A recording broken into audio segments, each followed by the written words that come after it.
बिस्मिल्लाहिर्रहमानिर्रहीम, अस्सलामुअलैकुम। Programme top story के साथ मैं हूं इस प्रोग्राम की मेज़बान सिद्रा मुनीर। नाज़रीन, आज के प्रोग्राम टॉप स्टोरी में एक बार फिर से हम बात करने वाले हैं फ़ज़ाई आलूदगी के हवाले से और ख़ास तौर पर स्मोक के हवाले से। आप देखिए कि दिन ब दिन लाहौर शहर के आसमान की जानिब जब हम निगाहें दौड़ाते हैं तो हमें गहरे बादल नज़र आते हैं, कुछ धुआं सा नज़र आता है। ये बादल नहीं है बल्कि ये स्मोक के बादल हैं जो कि इंसानी सेहत के लिए इंतहाई ख़तरनाक है। बदकिस्मती से लाहौर शहर एक बार फिर से दुनिया के आलूदा तरीन शहरों में नंबर 1 रहा है। 200 एयर क्वालिटी इंडेक्स रिकॉर्ड किया गया है और स्मोक एक रोग बनती जा रही है हमारे शहरियों की सेहत के लिए भी और इसके साथ साथ लाहौर के वासियों के लिए भी। मुल्क भर में स्मोक की सबसे ज़्यादा शिद्दत लाहौर शहर में रिकॉर्ड की जा रही है और अगर लाहौर शहर के इलाकों की बात की जाए तो फतेहगढ़ में इस वक्त सबसे ज़्यादा एयर क्वालिटी इंडेक्स रिकॉर्ड किया गया है, जबकि कोट लखपत में 304 है, गुलबर्ग के इलाके में 337 तक एयर क्वालिटी इंडेक्स जा पहुंचा है। जैसे जैसे एयर क्वालिटी इंडेक्स बढ़ता है अलार्मिंग सिचुएशन पैदा होती है और उसके साथ ही दिल की, गुर्दों की, फेफड़ों की, सांस की मुख्तलिफ बीमारियां शहरियों को लाहक होने लग जाती हैं। तो आज के प्रोग्राम में हम आपको ये भी बताएंगे कि स्मोक की वजह क्या है और दूसरा डॉक्टर से हमने बात करनी है, उनसे जानना है कि इस मौसम में किस तरह से खुद को बचाया जा सकता है, एहतियात की क्या की जा सकती है और इसके साथ साथ इस ख़तरनाक मौसम में शहरियों को अपना ख्याल कैसे रखना है।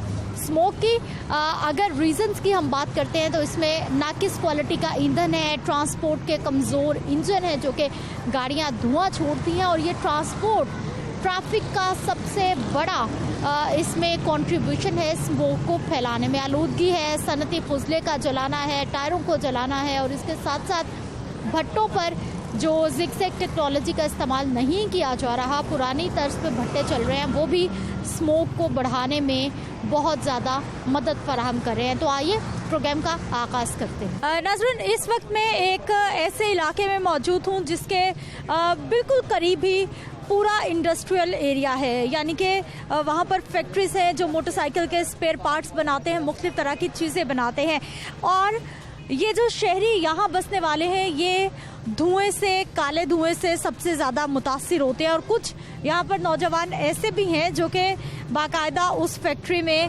काम भी करते रहे हैं। तो आइए प्रोग्राम के आगाज़ में इन शहरियों से बात कर लेते हैं क्योंकि जो इंडस्ट्रियल एरिया के करीब लोग रहते हैं सबसे ज़्यादा इस वक्त वो मुश्किल में है, उनकी सेहत मुतासिर हो रही है। अस्सलाम वालेकुम। वालेकुम सलाम। क्या हाल है भाई साहब आपके? अल्हम्दुलिल्लाह ठीक है। अच्छा सर, इधर आसपास बहुत सारी फैक्ट्रीज हमने देखी, छोटे छोटे घरों में भी फैक्ट्रीज लगी हुई हैं। ये लगी हुई हैं। अच्छा, धुआं कंट्रोल बहुत ज़्यादा धुआं, सांस लेना मुश्किल। बहुत ज़्यादा काला धुआं और काला ऑयल डालते, बहुत ज़्यादा धुआं होता है, सांस लेना मुश्किल होता है। ये साथ हमारा दरबार उधर बैठते हैं, सांस नहीं लिया जाता, इतना धुआं होता है, इतना ज़्यादा धुआं होता है, सांस लेना मुश्किल। घरों के अंदर भी धुआं?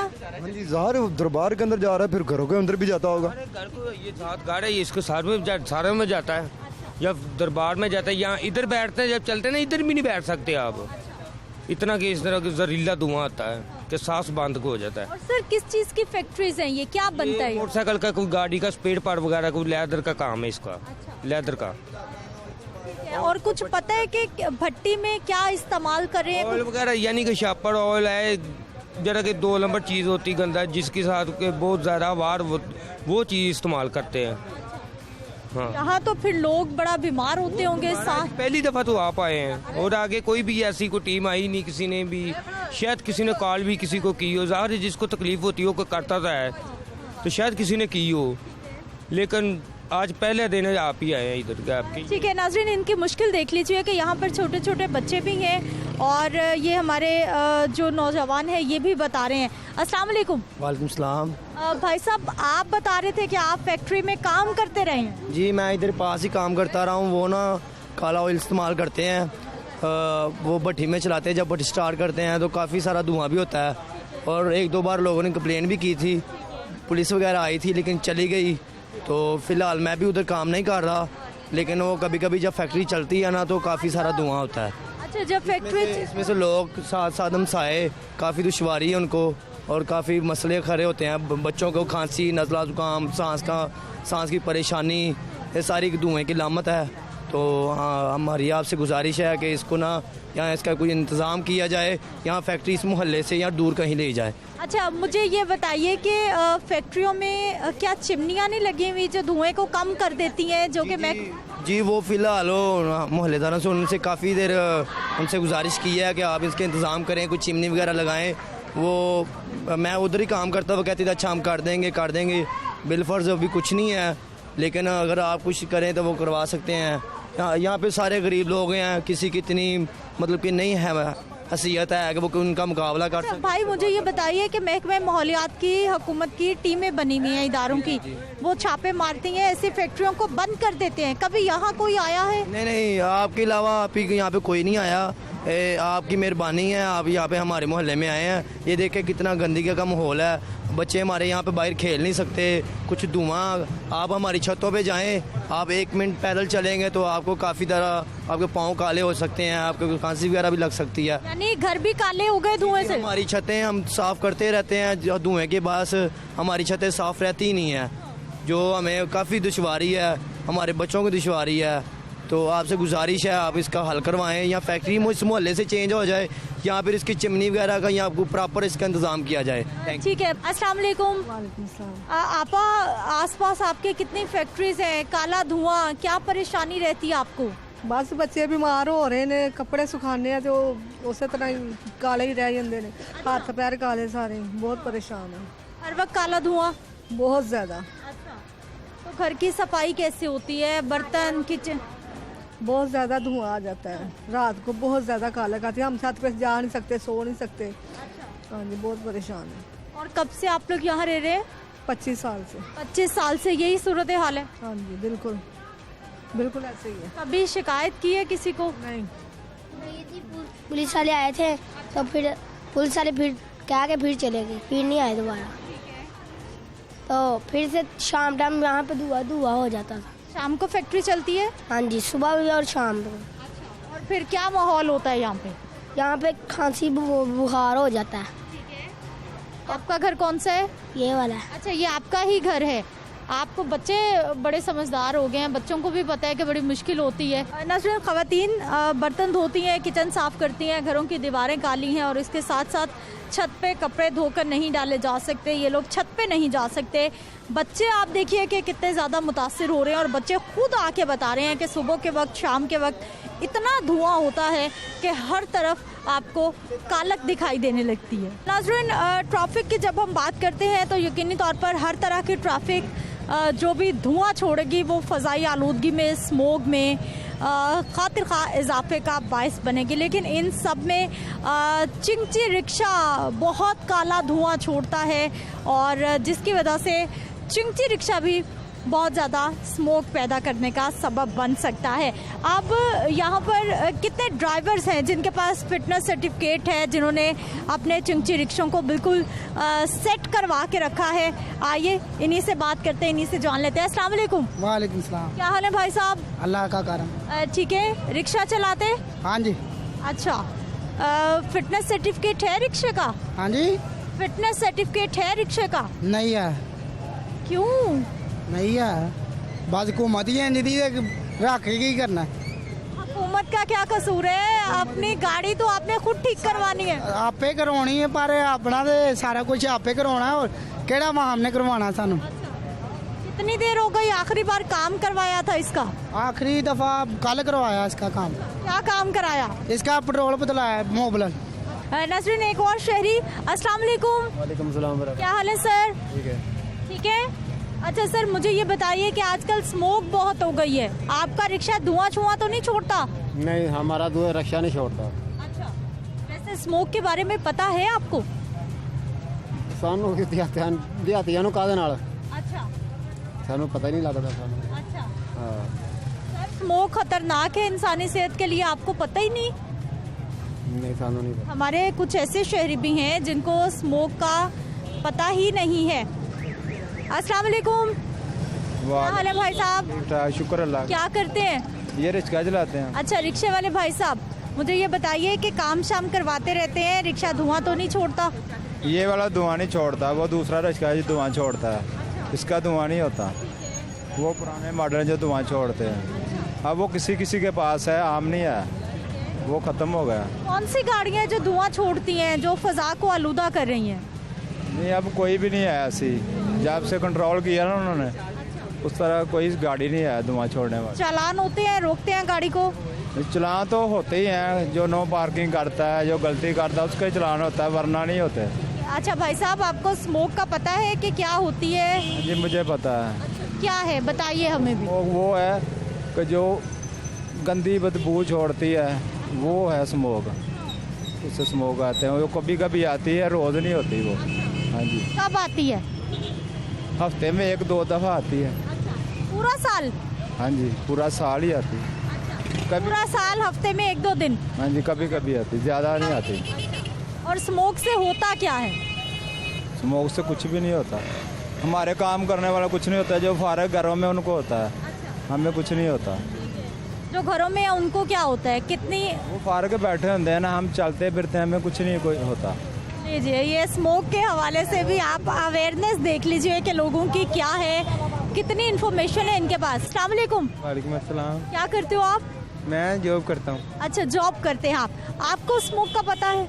स्मोक का पता है। क्या है? ये धुंध जो होती है, धुंध होती है। धुंध होती है, क्या करती है, कितनी खतरनाक? मर्जी है उसकी, जितनी हो जाए। आप भी नहीं जानते? मतलब कि जितनी ज़्यादा बढ़ेगी उतनी ज़्यादा खतरनाक होगी हमारे लिए। और इंसानी सेहत को क्या खराबी पैदा कर सकती है? इंसान को स्मोक की वजह से क्या बीमारी हो सकती है? I don't know. आपको नहीं पता? अच्छा, क्या क्वालिफिकेशन है आपकी सर? 2nd year. FA किया है आपने? FSC। FSC की हुई है। और जॉब क्या करते हैं? इंश्योरेंस कंपनी में ये जॉब करते हैं। और FSC करने वाले स्टूडेंट, उनको भी मालूम नहीं है कि स्मोक क्या है। आपके सामने है ये सूरत हाल।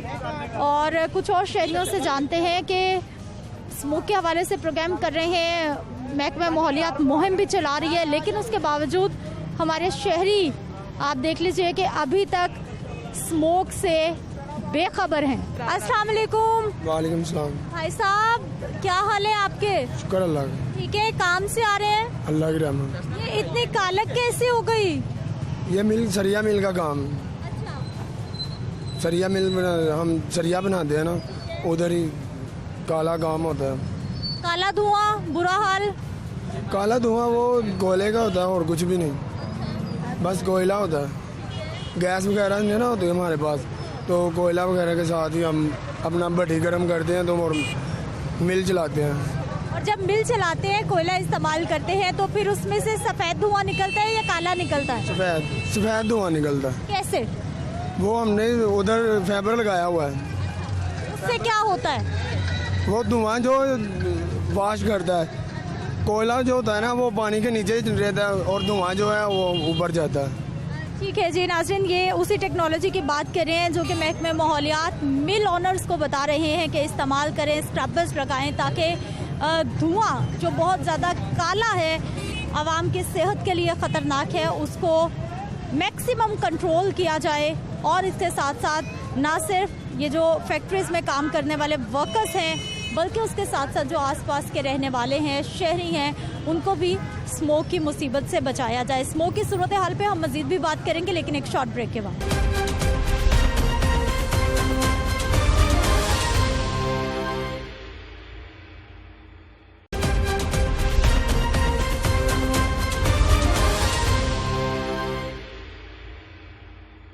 ब्रेक के बाद एक बार फिर से आपको खुश आमदीद कहते हैं। नाज़रीन, स्मोक की अफरियत की बात हो रही है और इस वक्त मैं मौजूद हूँ जी college of earth and environmental sciences में। हमारे साथ प्रोफेसर डॉक्टर साजिद रशीद साहब हैं। सर, प्रोग्राम में आपको खुश आमदीद कहते हैं। सर, सबसे पहले तो हमें ये बताइए कि इस वक्त नवंबर के महीने का बस आगाज़ होने ही वाला है और नवंबर में स्मोक अपने अरूज पर पहुँच जाती है। क्या क्या इक़दाम गवर्नमेंट की जानिब से किए जा रहे हैं? क्या वो कुछ मदद करेंगे स्मोक को कम करने के लिए? देखें जी, बिस्मिल्लाहिर्रहमानिर्रहीम। देखिए, हर साल ये 2015 से लेकर अब 2021 आ गया। एक हमने अभी रिसर्च HEC के ताबन से करवाई है, IP से, और हमने उसमें दिया है कि जो कोयला उसके अंदर है वो ब्रिकेट टेक्नोलॉजी के साथ वो यूज़ करें तो उससे भी जो है ना काफ़ी फ़र्क पड़ जाएगा। दूसरा ये है कि गाड़ियों को इंजन जो हैं, जो पुरानी गाड़ियाँ हैं, पुरानी बसें हैं, उनको सर्टिफाइड, वो पिछले 6 साल से हम ये बात कर रहे हैं लेकिन उसके ऊपर कोई तवज्जो नहीं है। लाहौर के अंदर जितनी बसें, जितनी गाड़ियाँ और ये सर्टिफाइड जब तक नहीं होंगी, उनका धुआं जो है वो एयर में जब तक जाना बंद नहीं होगा तो उस वक्त तक पार्टिकुलर मैटर की जो क्वांटिटी है वो बढ़ जाएगी। और प्रोफेसर सबसे बड़ी रीज़न भी तो गाड़ियों का धुआं ही है स्मोक को बढ़ाने में। बिल्कुल, क्योंकि ये जो कोई भी गाड़ियों का धुआं हो, फॉसल फ्यूल जो चीज़ भी बर्न हो रही है, अब कूड़ा बर्न हो रहा है, फसलें बर्न हो रही हैं, जो चीज़ भी बर्न होगी वो एयर में ही जाएगी और उसके अंदर पार्टिकुलर मैटर हैं और उन पार्टिकुलर मैटर को स्वाए बारिश के एयर से कोई रिमूव नहीं कर सकता और रिमूवल करने के लिए इतनी ज़्यादा हाई एक्सपेंडिचर्स होते हैं। बाहर के कई मुल्कों में, जैसे लंदन में जो स्मोक आई थी तो उन्होंने आर्टिफिशियल हेलीकॉप्टर से बारिश करवाई थी और वो उतना एक्सपेंसिव काम था। तो अब आप देखें कि अगर वो काम अगर हमने करना है तो कितने पैसे लगेंगे और अगर इसको रोकने के लिए करेंगे तो 1/10 भी खर्चा नहीं होगा। तो वो हम अगर कर लें कि गाड़ियों को, जितनी व्हीकल्स हैं, इनकी टेस्टिंग करवा के सर्टिफाइड टेस्टिंग जब तक उनके पास हो, जैसे अब हम ये तो ज़रूर कर रहे हैं कि जी वैक्सीन है तो आप होटल में खाना खा सकते हैं, वैक्सीन अगर आपकी हुई है तो कॉलेज स्कूलों में दाखिल हो सकते हैं। तो ये क्यों नहीं हम करते?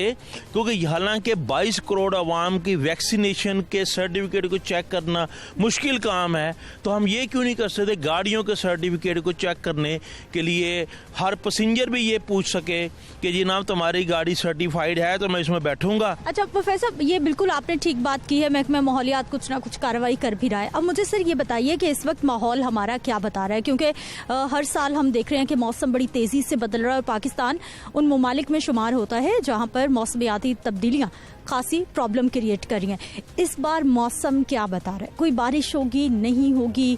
स्मोक कितनी डेंजरस हो सकती है? जी, उसके अंदर ये है कि देखें, नवंबर का जो महीना होता है ये इसके अंदर हवा का दबाव कम हो जाता है और बेसिकली तो स्मोक और ये एयर के अंदर लोग कहते हैं कि यार ये सर्दियों में ही स्मोक क्यों आती है, गर्मियों में क्यों नहीं होती। हालांकि गर्मियों में भी उतने ही पार्टिकुलर मैटर की कंसंट्रेशन होती है, लेकिन सिर्फ ये है कि उस वक्त टेम्परेचर हाई होता है, उस इनविजिबल होती हैं और विजिबल नहीं हो रही।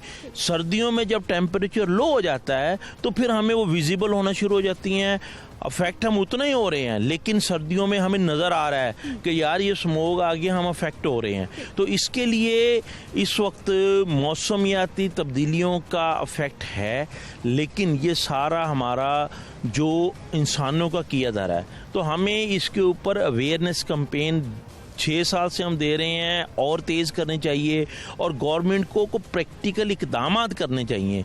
म्यूनसिपैलिटी को, एनवायरमेंटल डिपार्टमेंट के पास कोई पुलिसिंग नहीं है कि वो इनको रोक सके। जो हमारी पुलिस है, जो हमारी लोकल एडमिनिस्ट्रेशन है, जो डीसीज हैं, इनको इस वक्त चाहिए कि नवंबर के अंदर बिल्कुल ये इमरजेंसी लगाएं और ट्रांसपोर्टेशन सिस्टम को चेक करें। कागजात तक तो दफ़ा 144 नाफिज है, उसका फ़ायदा कोई नहीं है ना। यही तो मैं कह रहा हूँ कि जब तक प्रैक्टिकली ये फील्ड में आके काम नहीं करेंगे लोग, उस वक्त तक कुछ नहीं होगा। और उसके लिए college of earth and environmental sciences हमने पंजाब यूनिवर्सिटी में हमने वॉलंटियर्स की 100 स्टूडेंट ने उस वॉलंटियर के अंदर रजिस्टर करवाया अपने आप को, जो कि हम एज ए वॉलंटियर्स यहाँ पे पूरे कैंपस के अंदर और लाहौर के इर्द गिर्द कूड़ा करकट को हम इकट्ठा करवाने में मदद करेंगे और लोगों को ये अवेयरनेस देंगे कि आपने किसी कूड़े करकट को आग नहीं लगानी। ठीक है सर, एक और बहुत ही अहम सवाल ये है कि हमारे यहाँ अभी तक महकमा माहौलियात से पूछा जाए तो एयर क्वालिटी इंडेक्स कुछ होता है, महकमा मौसमियात से पूछा जाए तो एयर क्वालिटी इंडेक्स कुछ होगा। ये जो एयर क्वालिटी इंडेक्स नापने के लिए गैजेट्स हैं, अभी तक हमारे पास वही इतने मयारी नहीं है या फिर तमाम डिपार्टमेंट एक पेज पर नहीं है। इंटरनेशनल हम फिगर्स देखते हैं वो कुछ और बता रहे होते हैं। ठीक है। उसके अंदर असल में प्रॉब्लम ये है कि बेसिकली वो जो गैजेट हैं वो एक नंबर जो बता रहे हैं वो नंबर एयर क्वालिटी इंडेक्स का रेफरेंस नंबर होता है, जो कि हमें ये बता रहा होता है कि इस वक्त एयर क्वालिटी आपकी ख़राब हो रही है, इसको वो बेसिकली पर्टिकुलर मैटर्स उतने मौजूद नहीं होते जितने कि वो हमें शो कर रहा है, लेकिन दैट इज़ आ इंडिकेशन, वो रेफरेंस होता है। इसीलिए आपने देखा होगा कि ऑनलाइन गैजेट भी हैं जिसके अंदर है कि इस वक्त जनाब अली लाहौर के अंदर यहाँ पे एयर क्वालिटी इंडेक्स इतना बताया है, 350 पे चला गया, 480 पे चला गया। ये जो वेरिएशन है ये बेसिकली देखिए ये ऐसी है कि जैसे कैलिब्रेशन होती है। मोबाइल फ़ोन हैं आपके, मोबाइल मैं ये समझाने के लिए मिसाल दे रहा हूँ कि अगर जो महंगा मोबाइल फ़ोन है उसमें तस्वीर खींचेंगे उसकी क्वालिटी अच्छी आएगी, और जो सस्ता मोबाइल फ़ोन है उसमें आप खींचेंगे तो उसकी क्वालिटी कुछ और आएगी। तो लेकिन वो एक इंडिकेशन ऑफ क्वालिटी है, तो ये भी एक इंडिकेशन है कि इस वक्त जो हमारा एयर क्वालिटी के अंदर एयर क्वालिटी इंडेक्स है वो ये शो कर रहा है कि लाहौर में एयर पार्टिकुलर मैटर बढ़ रहे हैं। तो इसमें नंबर काउंट नहीं करते, इसलिए कि मैं साइंटिस्ट हूँ, मैं तो ये चीज़ में है कि इसको रोकने के लिए हम क्या कर रहे हैं। अगर फ़र्ज करें मैं ये कहता हूँ जी आज एयर क्वालिटी इंडेक्स 380 पे है और एक हफ्ते बाद ये 500 पे चला गया है, तो अब वो तो चला गया है, हमने उसको रोकने के लिए किया क्या है? ये है गवर्नमेंट का इकदाम। और लोग भी ये कहते हैं कि अच्छा जी ये आपका ख़राब है, आपका ठीक, आपका ख़राब है, आपका ठीक है। हमने भी यहाँ पे अपना एयर क्वालिटी इंडेक्स चेक करने के लिए हमारे पास भी गैजेट मौजूद है हमारे पास, लेकिन हम वो that is not the final thing.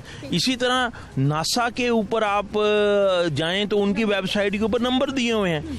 ये जो नंबरों की गेम पे उलझा देती है गवर्नमेंट या कुछ लोग, इस पे मेरा ख्याल है हमें नहीं जाना चाहिए। अभी ये चाहिए चाहिए कि अमली इक़दामात गवर्नमेंट क्या कर रही है। सर एक तो ये बताइए कि इस वक्त हमारे माहौल में हमारे जो स्मोक की हम बात करते हैं इसमें कौन कौन से ऐसे अनासिर होते हैं जो कि इंसानी सेहत के लिए बहुत ज़्यादा डेंजरस हैं और क्या क्या बीमारियां लाहिक हो सकती हैं? देखें, सबसे पहले तो जब भी हम कोई चीज़ जलाते हैं तो कार्बन डाइऑक्साइड गैस है ये अपना होती, इसीलिए CO2 जो है इसके अंदर नॉक्सिस हैं, सॉक्सिस हैं, SO2 है, कोयला जब हम जलाते हैं सल्फर डाइऑक्साइड गैस, ये वो गैसें हैं जो कि आप की इंसानी सेहत के लिए जब हम एक हद से ज़्यादा इनहेल करते हैं तो इससे हमें बीमारियां लाहक होती हैं। सबसे पहली बीमारी हमें लाहक होती है हमारे जो लंग्स हैं, इसको ये अफेक्ट करती है। मैं छोटी सी मिसाल समझाने के लिए नाज़रीन के लिए ये देता हूँ कि जब आप अब तो नहीं है, जब आप धुआं के सामने जाते हैं, लकड़ी को आग लगाएं, कोयले को आग लगाएं, धुएं के पास 1 मिनट के लिए खड़े हों तो आपकी आंखों में जब धुआं जाता है तो क्या होता है? आंसू आते हैं। तो आप 2-5 मिनट से ज़्यादा वाम नहीं होते, आपका सांस रुक जाता है और धुएं से बंदा मर जाता है। इसीलिए तो ये वो चीज़ें हैं जो हमें नज़र आ रही हैं, लेकिन एयर के अंदर जब ये क्वांटिटी बढ़ गई है और हम लगातार उसे इनहेल कर रहे हैं तो उससे आप ये समझ सकते हैं कि ये कितना ज़्यादा हमारी सेहत को नुकसान पहुंचे। ठीक है, बहुत शुक्रिया प्रोफेसर डॉक्टर साजिद रशीद साहब हमारे साथ मौजूद रहे, गुफ्तगू आपने सुनी है और उनकी जानिब से अदम एतमाद का इजहार किया गया है उन कार्रवाइयों पर जो कि हुकूमत की जानिब से या फिर महकमा माहौलियात की जानिब से की जा रही है। मजीद बात करेंगे लेकिन एक शॉर्ट ब्रेक के बाद।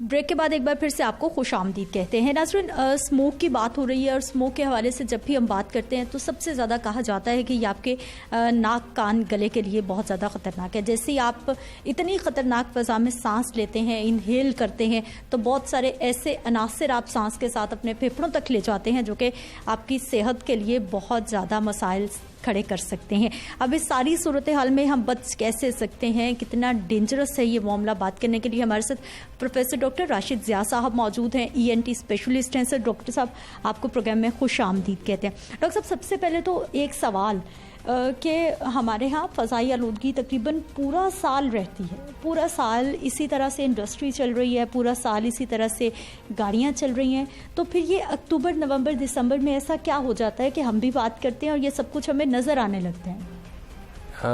स्मोक और दूसरी पॉल्यूशंस सेहत के लिए इंतहाई मुज़र हैं जी। और बड़े शहर, उनका ये बड़ा मसला पॉल्यूशन है, ठीक, फ़ज़ाई आलूदगी जी। इसमें ये सिर्फ स्मोक नहीं है, इसमें सल्फ़र के, लेड के और हाईली एब्नॉक्शियस केमिकल्स हैं, कार्बन मोनोऑक्साइड जैसे। ये हमारी सेहत के लिए दो बड़े फैक्टर्स जो हैं, लाइफ लिमिटिंग फैक्टर भी हैं। Life expectancy in polluted places are far low, number 1। Number 2, सबसे ज़्यादा इम्पॉर्टेंट बात ये होगी कि इन शहरों में क्वालिटी ऑफ लाइफ काफ़ी पुअर होगी। ये हार्ट के मसाइल, सांस के मसाइल, ये सिर्फ एलर्जीज़ नहीं हैं जिनको प्रमोट करते हैं, ये इन्फेक्शंस को भी प्रमोट करते हैं। ये बजाते ख़ुद इतने केमिकल टॉक्सिक हैं कि लंबी देर एक्सपोजर के अगर हो तो ये कैंसर तक काज करते हैं। इसलिए जितने भी बड़े शहर हैं उसमें pollution control should be number 1 priority, क्योंकि पॉल्यूशन तो सारा साल रहता है। आपका साइंटिफिक क्वेश्चन ये है कि जब ये ह्यूमिडिटी होती है, ह्यूमिडिटी का तनासब ख़ास मकदार तक ज़्यादा हो जाता है, तो ऊपर की फ़ज़ा से, हवा से पॉल्यूशन ज़्यादा से ज़्यादा छोटे छोटे ग्रैनुल की सूरत में, ड्रॉपलेट की सूरत में हमारे ह्यूमन लेवल पे 5, 6, 7 फुट, 10 फुट तक ज़्यादा विजिबल हो जाती है। उसमें हमें साफ दिखाई देता है कि एक साफ़ सुथरी जगह, साफ शफाफ चीज़ें नज़र आती हैं, जबकि आलूदा जगह में आपको पूरा स्मोकी सा of white colour, clearly greyish white नज़र आता है। डॉक्टर साहब, अगर ये कहा जाए कि सबसे ज़्यादा प्रॉब्लमेटिक ये हमारी सांस के लिए हो सकता है, ये हमारे फेफड़ों के लिए हो सकता है, क्या ये गलत होगा?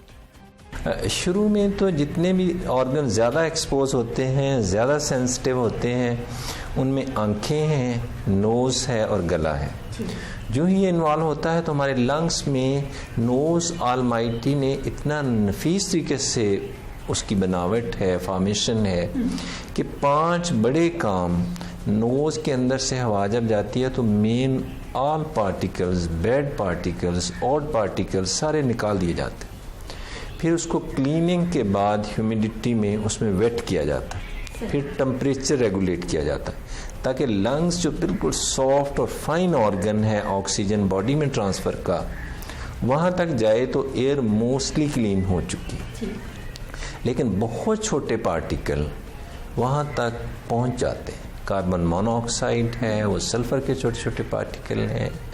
ये प्राइमरी पोल्यूशन है, सेकेंडरी पोल्यूशन है। साइंस में बहुत सारी चीज़ों का पता चल गया। पढ़ी लिखी दुनिया में इस पे बहुत काम किया गया। प्लांटेशन को गवर्नमेंट ने प्रमोट किया। इसको हर बंदे का फ़र्ज़ है कि घर में जितने प्लांट लग सकें, छतों पे, जहाँ पे भी जो लगाएगा वो दुनिया में भी जन्नत बना रहा है, आखिर में तो उसकी बानी रही है। तो वही नफीस कौमें हैं। इसके अलावा जितने हमारे व्हीकल हैं, सवाल मेरे लिए भी है, आपके लिए भी है कि मोस्टली गाड़ियाँ ठीक नहीं। ईयरली बेसिस पे इनकी ट्यूनिंग करवाई जाए, इनके ताकि स्मोक बाहर नहीं आनी चाहिए। सूनर और later government should have lot of incentive for electrical vehicles. ये जितने भी ऑटोमोबाइल्स गैस पे चल रहे हैं, वो पेट्रोल है, डीजल है।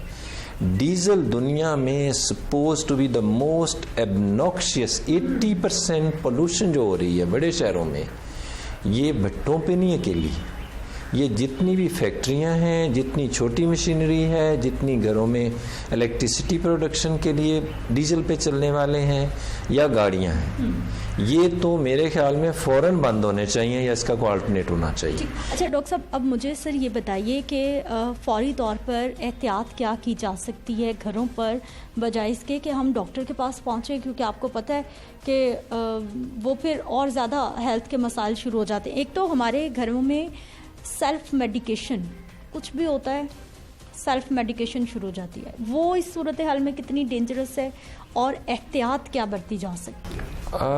एहतियातें बहुत सादा सी हैं। माहौल को साफ रखने के लिए हमें अपने घर को जिस तरह साफ रखते हैं, सामने वाली गली को रखते हैं, साथ वाली गली को भी रखते हैं। हम जाते जाते जो चीज़ें फेंकते हैं इसके जिम्मेदार तो हम खुद हैं। बिल्कुल खुद। इसके लिए सख्ती होनी चाहिए और ज़ीरो टॉलरेंस होनी चाहिए। मास्क स्मोक के दिनों में भी और स्मोक के दिनों में भी ज़रूर लगाएं। और आजकल तो इंडेक्स चल रहा होता है, एयर क्वालिटी इंडेक्स। अब टीवी पे देख रहे हैं कि ये 100 से ज़्यादा हो गया है, तो अब खामखा अगर एक हफ्ते में एक दिन ही एक टाइम पे शॉपिंग हो सकती तो उसी टाइम पे की जाए। बार बार एक एक चीज़ के लिए बाजार ना जाया जाए। कोशिश की जाए कि गवर्नमेंट अगर थोड़ा सा साइकिल बाइसिकल को प्रमोट करे। आई थिंक सो कि अभी हमने इतनी तरक्की नहीं की है कि हर बंदे के पास गाड़ी होनी चाहिए। लेकिन डॉक्टर साहब साइकिल तो रोड पर कहीं नजर आती है और रोड पर जब तक हम रिस्पेक्ट नहीं देंगे, पूरी दुनिया में एक ही चीज़ है कि आप ड्राइविंग सीखते हैं ना, सबसे पहला राइट पैदल चलने वाले का। बिल्कुल ऐसे। उसके बाद आप जर्मनी में जाके देख लें, यूरोप के खूबसूरत शहरों में सबसे बड़ी रिस्पेक्ट है कि आप चलते हुए आपकी सबसे अच्छी लेन है। उसके बाद बाइसिकल के लिए आलादा लेन है। यहाँ तो बाइक के लिए भी आलादा लेन नहीं है। तो इसकी तो जिम्मेदारी, और हालांकि ये सब ने हमने लाइसेंस लिया है तो उसमें बताया गया था कि आपने मोस्ट लेफ्ट साइड पे ही लाइन में चलना है। सो हमें मास्क लगाना चाहिए, हैंड वॉश अभी भी बार बार करने चाहिए, नाक और गले को पानी से बहुत फ्लश करना चाहिए। जो ही घर पहुंचे अच्छा सा बात लें, और बात लेने का मतलब है कि आप आईज को, नोज को, गले को अगर बार बार फ्लश करते हैं। और जो कौमें पानी ज़्यादा पीती, जो लोग पानी का इस्तेमाल ज़्यादा करते हैं, उनमें इन्फेक्शन रेट वैसे 50% कम हो जाती है। ठंडा पानी और उनमें फिर नेक्स्ट चैप्टर ये है कि जो लिटिल नॉर्मल या वार्म लेंगे, अब मौसम जल्दी से फौरन चेंज हो जाएगा, लिटिल कोल्ड की तरफ जाएगा। अब हमने ज़्यादा एहतियात करनी है कि अपने कपड़े, अपना खाना पीना मौसम के इतदाल के हिसाब से चेंज करें। और लिटिल वार्म चीज़ तो ज़रूर लेनी चाहिए। और स्पेशली सोने से पहले मिड डे पे आपने थोड़ी सी रिटायर करना है या रात को सोना है, उस वक्त चिल चीज़ें, आइसी चीज़ें, फल ना लिए जाएं। कोशिश करें कि उस वक्त ज़रूर कुल्ली करके सोएं, चंद घूंट सादा पानी पी लें, वार्म चीज़ ले लें, मिल्क ले लें। That's a blessing that saves us from pollution, infection, even allergies. अच्छा डॉक्टर साहब, अब चूँकि आप ENT स्पेशलिस्ट हैं, और मुझे ये बताइए सर, हमारे घरों में सर्दी में या फिर नज़ले ज़ुकाम में ज़रा से भी गले में खराश होती है तो हम कैबों का इस्तेमाल करते हैं, वो हेल्पफुल होते हैं? ये जितनी भी सिंपल इंडिजीनस ओल्ड एज चीज़ें हैं, ये सर्टनली एक नोन फैक्ट है कि जब भी आपको इन्फेक्शन हो तो 80% सारी इन्फेक्शन वायरल होती है। वो सिंपल सा नज़ला ज़ुकाम होता है। अब तो कोरोना को भी आप सिंपल ही समझें अनटिल अदरवाइज कोई सीरियस सिम्टम डेवलप हो, लाइक सांस का रुकना। नॉर्मली अदरवाइज कोरोना एक आम नज़ले ज़ुकाम की तरह है, इससे कोई डरने की ज़रूरत नहीं। लेकिन इन्फ्लुएंज़ा हो, ज़ुकाम हो, नज़ला हो, कोरोना हो, पहला सबक ये है कि अगर आपको सिम्टम आनी शुरू हुई है, फीवर, छिंकें, नज़ला ज़ुकाम, चेस्ट में प्रॉब्लम, फौरी तौर पे रेस्ट करें। Rest is number 1। Number 2 is warm drinks, surplus warm drinks लें, फीवर होने ना दें। छोटे न्यूबॉर्न बेबी से लेके ओल्ड एज तक फीवर नहीं होने देना, फीवर 100 क्रॉस नहीं होने देना। और सबसे सिंपल पैरामीटर है स्पंजिंग, स्पंजिंग, स्पंजिंग। पानी की पट्टियाँ करें या बाथ दें, इससे कोई नुकसान नहीं होता, इसके फ़ायदे ही फ़ायदे। अगर आपको फिर भी लगता है ये नहीं जा रहा तो फ़ौरन ही पैनाडोल दें। और लगता है कि ये तो सूरत हाल ज़्यादा हो रही है, फ़ौरन डॉक्टर को दिखाएं। यहाँ पे बिल्कुल ज़रूरी है जो आपने कहा कि सेल्फ मेडिकेशन, पेशेंट की सांस रुक रही है, पेशेंट का जीना बहुत ही मुश्किल हुआ है। It's better to have advice from immediate available doctor. वो फिजिशियन हो सकता है, वो आपकी गली का डॉक्टर हो सकता है। गवर्नमेंट हॉस्पिटल सारे इमीडिएटली इसके लिए रिस्पॉन्ड करते हैं ताकि वो पता लग जाए कि ये डेंगू है, कुछ और है, ताकि उसका अकॉर्डिंगली बर वक्त और सही इलाज हो सके। अच्छा डॉक्टर साहब, अब जो स्मोक है ये छोटे बच्चों के लिए, बड़ों के लिए, नौजवानों के लिए, बूढ़ों के लिए सबको एक जैसा मुतासिर करती है, या फिर इसमें भी कोई कैटेगरी हम बता सकते हैं कि इन लोगों के लिए ये ज़्यादा ख़तरनाक हो सकती है? स्मोक में जो केमिकल हैं इससे सांस लेने में दुश्वारी आती है। नॉर्मली इस वक्त जो हम सांस ले रहे हैं, एक नॉर्मल इंडिविजुअल वो सिर्फ 20% लंग का इस्तेमाल कर रहा है। 80% लंग्स ऑलरेडी अल्लाह मियां ने एक्स्ट्रा लगाए हुए। अज्यूम करें कि ये फ़र्ज़ करें कि अगर हमारे पूरे लंग्स काम कर रहे हो तो यू डोंट नीड मच। इसलिए पूरे दिन में, इसका मतलब समझने का अंदाज दूसरा ये भी है कि एक दिन में 1 घंटा जो कौमें एक्सरसाइज करती हैं उन्हीं के लंग्स उस 1 घंटे में पूरे यूज़ हुए।